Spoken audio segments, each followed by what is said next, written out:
Hello friends, आप सभी का स्वागत है हमारे चैनल पर। और आज हम सोशियोलॉजी के लिए यूनिट 1 नेट एग्ज़ाम के लिए आपके इंडियन सोशियोलॉजिकल थिंकर जो कि यूनिट 1 का सेक्शन है जीएस घुरे कर रहे हैं। इससे पहले हमने 3 थिंकर्स और कर लिए हैं, आप उन्हें भी जा कर के हमारे चैनल पर जाकर ज़रूर देखिएगा। तो चलिए बैठते हैं जीएस घुरे। तो इनका जन्म जो हुआ था 1893 में हुआ था और इनकी जो मृत्यु हुई थी वो 1983 में हुई थी। तो ठीक है, जन्म और मृत्यु के भी बहुत बार क्वेश्चन पूछ लिए जाते हैं, याद रखिएगा। अब देख लेते हैं इनका पूरा नाम क्या था। जीएस घुरे का पूरा नाम था गोविंद सदाशिव घुरे है। भारत में सबसे प्रतिष्ठित और अग्रणी समाजशास्त्र ये जो है कहलाए हैं। तो सबसे ज़्यादा प्रतिष्ठित भी और सबसे ज़्यादा इम्पॉर्टेंट भी यही हैं, ठीक है। फिर है भारत में समाजशास्त्र विषय को आगे लाने में इन्हीं को ही श्रेय दिया जाता है। पैट्रिक गिडिंग्स जो है इनके बाद जो है इन्होंने बम्बई जो विश्वविद्यालय में समाजशास्त्र विभाग का कार्यभार संभालने वाले यही प्रथम विद्वान थे।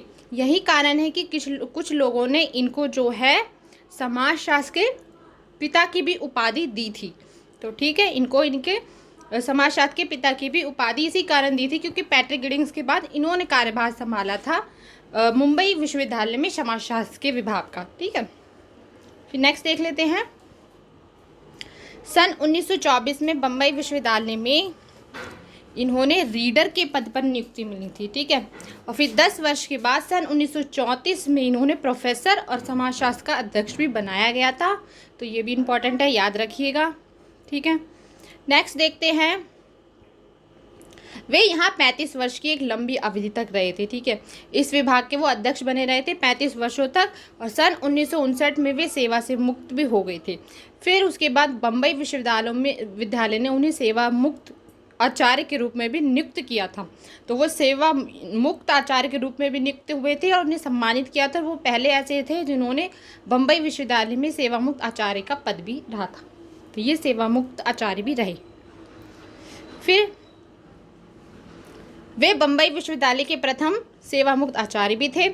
इंडियन साइंस कांग्रेस के नृतत्व शास्त्र, यहाँ पे नृतत्व शास्त्र होगा, के विभाग के सन 1934 में ये अध्यक्ष भी रहे थे, ठीक है।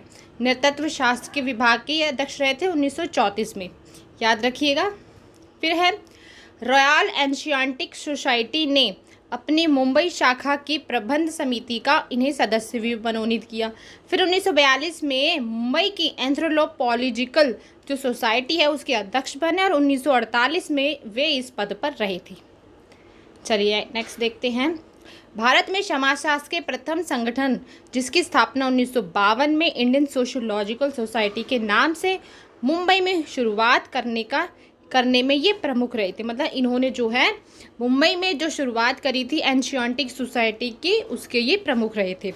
फिर इस संस्था द्वारा प्रकाशित पत्रिका जो कि सोशियोलॉजिकल बुलेटिन के ये प्रधान संस्थापक के रूप में इन्होंने अपना कार्यभार भी संभाला था। फिर इनका जन्म जो महाराष्ट्र के मालवड़ गांव में एक अत्यंत ही रूढ़िवाद ब्राह्मण परिवार में हुआ था और इनका परिवार का जो वातावरण था वो थोड़ी सी धार्मिक प्रवृत्ति का था, ठीक है। और इनकी प्रारंभिक शिक्षा जो थी मालवन गांव में ही हुई थी।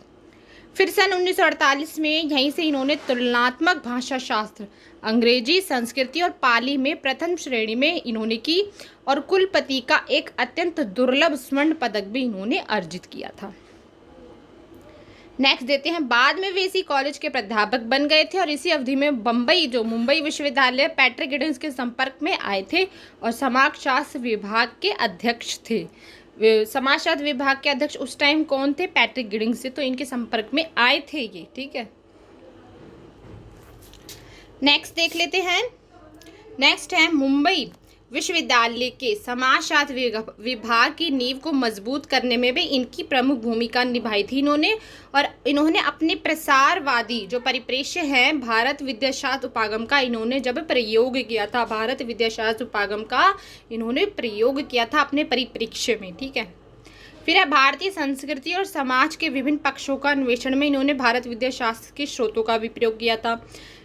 फिर इनका जो था भारतीय साधु जो कि 1964 और धार्मिक चेतना 1965 होगा या 1965 दो ब्राह्मणवादी संस्थाओं के रूप में गौड़ और चरण 1972 नामक अध्ययनों में भारत के पौराणिक एवं कई धर्म ग्रंथों का इन्होंने प्रयोग भी किया था।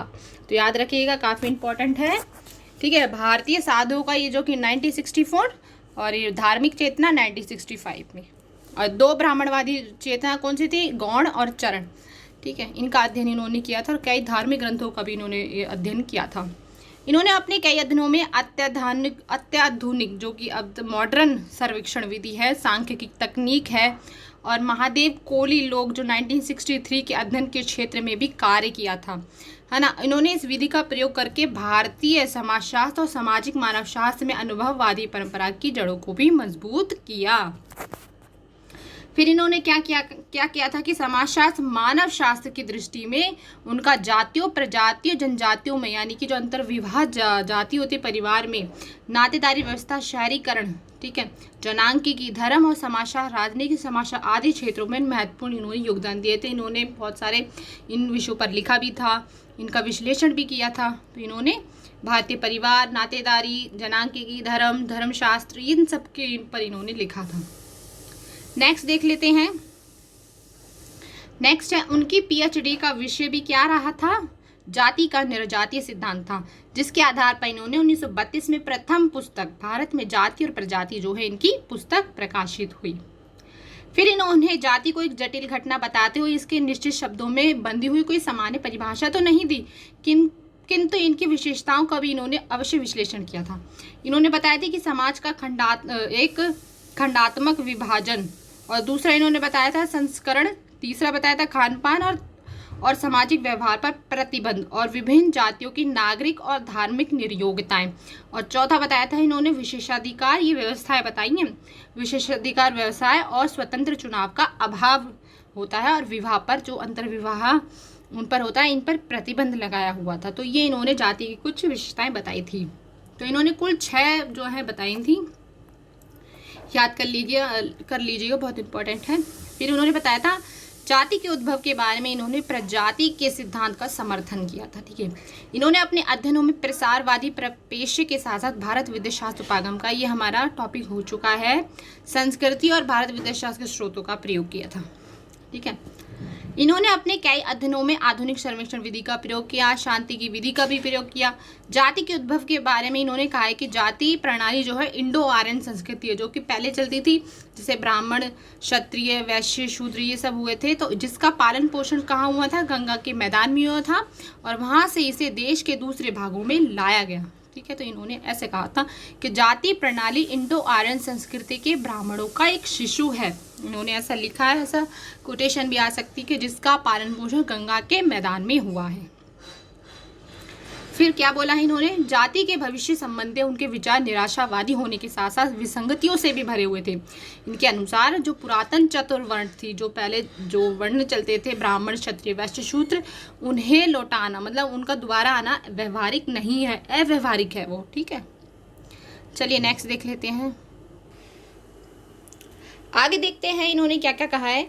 इन्होंने इस बारे में बताया कि रक्त सम्मिश्रण आपस में जो संबंध है उनको मजबूत करने और राष्ट्रीयता को बढ़ावा देने का प्रभाव और एक उपाय है, इसलिए इन्होंने अंतर्जातीय विवाह का भी सुझाव दिया था।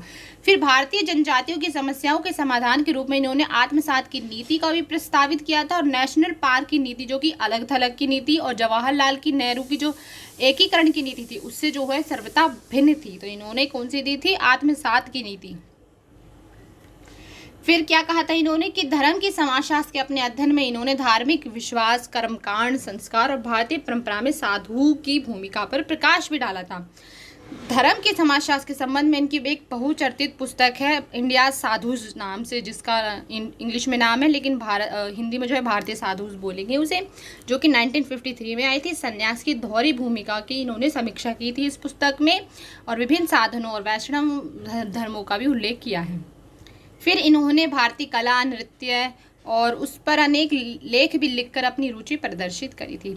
इनके अनुसार बौद्ध धर्म, जैन धर्म में कलात्मक स्मारकों में कई समान तत्व दर्शन किए जा सकते, मतलब जो बौद्ध धर्म है और जैन धर्म में कलात्मक रूप से एक समान ही दर्शन किए जा सकते हैं। इनके अनुसार मत क्या था कि भारत में मुस्लिम स्मारकों हो गए हैं, स्मारकों में हिंदू और मुस्लिम दोनों धर्मों का समन्वय हुआ है।